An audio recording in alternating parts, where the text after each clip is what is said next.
जी, यहाँ पर हम बात कर रहे थे सोडियम और क्लोराइड, इनके दरमियान पॉजिटिव और नेगेटिव चार्जेस हैं, और ये इलेक्ट्रोस्टैटिक फोर्स ऑफ अट्रैक्शन की वजह से तमाम आयंस जो हैं वो एक और दो तो नहीं होंगे, चंद आयंस तो नहीं होंगे, एवोगैड्रोस की तादाद में आयंस होते हैं, वो आपस में मिलकर आयनिक बॉन्ड बनाते हैं। It is to be noted that only valence shell electrons take part in this type of bonding while other electrons are not involved। अंदर वाले इलेक्ट्रॉन बॉन्डिंग में हिस्सा नहीं लेते।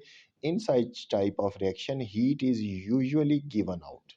मैंने आपको पहले भी बताया था, यहाँ पर भी जब स्टेबिलिटी की बात हुई थी, मैंने बताया था whenever a bond is formed energy is released in the form of heat or some other form। और जब बॉन्ड ब्रेक होता है तो एनर्जी रिक्वायर्ड होती है। The compounds form due to this type of bonding are called ionic compounds. Ionic किस लिए कहा? क्योंकि आयंस बनते हैं, इलेक्ट्रॉन ट्रांसफ़र होता है परमानेंटली एक से दूसरे की तरफ। तो ये आयनिक बॉन्ड का यहाँ तक आपका लॉन्ग क्वेश्चन है बेटे। इसको अच्छी तरह से ये क्वेश्चंस ख़ास तौर पे याद करें और इसको लिखें, और ये डेफिनेशंस हैं, ये बॉन्डिंग इलेक्ट्रॉन की डेफिनेशन को भी इंक्लूड करें इसके अंदर। उसके बाद जो आज का हमारा होमवर्क है, ये टेस्ट योर सेल्फ 4.1, इसके हम क्वेश्चंस को समझ लेते हैं कि कैसे करने हैं। ये आपके नोट्स में लिखे हैं। Why does sodium form a chemical bond with chlorine. यहाँ पर भी इसके आंसर लिखा है लेकिन वो मिक्स लिखा है, तो इसलिए हम इसको थोड़ा सा इस तरह से समझने की कोशिश करते हैं। यहाँ पर इन्होंने जो लिखा है, sodium has only 1 electron and chlorine has 7, यहाँ से लेके मेरे ख्याल में यहाँ तक इसका आंसर बन जाता है, नोबल गैस तक। ये नंबर 1 का क्वेश्चन का आंसर है। और यहाँ पर अगर आप देखें नोट्स के अंदर, तो ये सोडियम का ही जिक्र है, क्लोरीन का जिक्र ही नहीं है, तो इसलिए मेरे ख्याल में ये ज़्यादा बेहतर है क्वेश्चन। यहाँ से आप लिखें सोडियम से लेकर और यहाँ तक that and the electronic configuration of noble gases. Equation भी अगर साथ लिख दें तो ज़्यादा अच्छा क्वेश्चन हो जाएगा। दूसरा क्वेश्चन है, why does sodium lose an electron and attain +1 charge. तो ये जो है यहाँ पर मिक्स लिखा हुआ है, इसलिए इसको यहाँ से आप कर लें। इसमें सिर्फ सोडियम की बात हो रही है। Sodium is metal and the ionization energy are lower, hence sodium easily loses. तो ये सारा इसमें सोडियम के बारे में ही लिखा है। तो and charge on the symbol sodium positive. तो ये ठीक है, यहाँ से आप कर लें। यहाँ पर मिक्स है, सोडियम का भी क्लोरीन दोनों का जिक्र है। तीसरा है, how do atoms follow octet rule.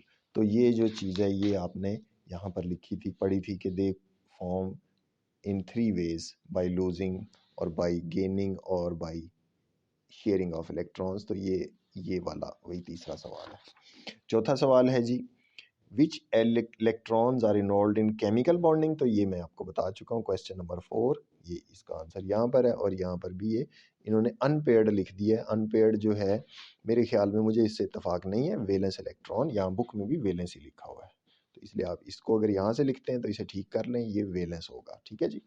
Question number 5, why does group 1 element prefer to combine with group 17 elements. तो इसका आंसर जो है वो ये देखें, यहाँ पर ये 2 का भी जिक्र है, तो आप 2 को ना बीच में जिक्र करें, ग्रुप 1 शो कर दें। आपने ऑलरेडी ये याद तो करना है लॉन्ग क्वेश्चन के लिए, तो इसी में अगर आप ये ग्रुप 17 कर दें 15 को निकाल के, तो ये क्वेश्चन का आंसर बन जाता है कि इनके अंदर टेंडेंसी टू लूज़ होती है, इनके अंदर टेंडेंसी टू एक्सेप्ट इलेक्ट्रॉन होती है, और इनकी इलेक्ट्रोनेगेटिविटी और इलेक्ट्रॉन एफिनिटी की वजह से ये आपस में रिएक्ट करते हैं, और इसकी इलेक्ट्रोपॉजिटिविटी होती है, इसकी इलेक्ट्रोनेगेटिविटी होती है, और ये इसका आंसर यहाँ तक बन जाएगा। क्वेश्चन नंबर 5 को अगर हम यहाँ से देखें तो यहाँ पर भी तकरीबन यही बात लिखी हुई है। यहाँ पे ज़रा शॉर्ट है, metal has great tendency to lose और कंप्लीट इट्स वैलेंस शेल।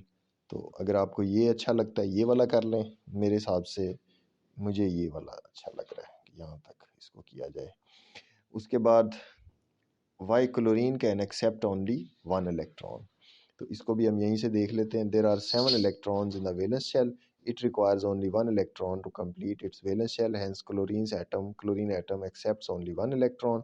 और ये इक्वेशन भी आपने इसकी साथ यहाँ पर लिख दी।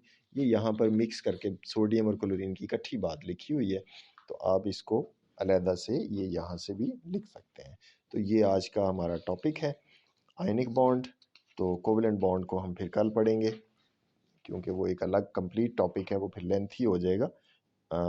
तो आज हम आयनिक बॉन्ड के बारे में ही काफ़ी बात करते हैं, और क्वेश्चंस जो हैं आपके अगर जो भी हैं उसको हम उस पर जिक्र करेंगे, डिस्कस करेंगे माइक्रोसॉफ्ट पे। ओके जी, अल्लाह हाफिज़, अस्सलाम वालेकुम।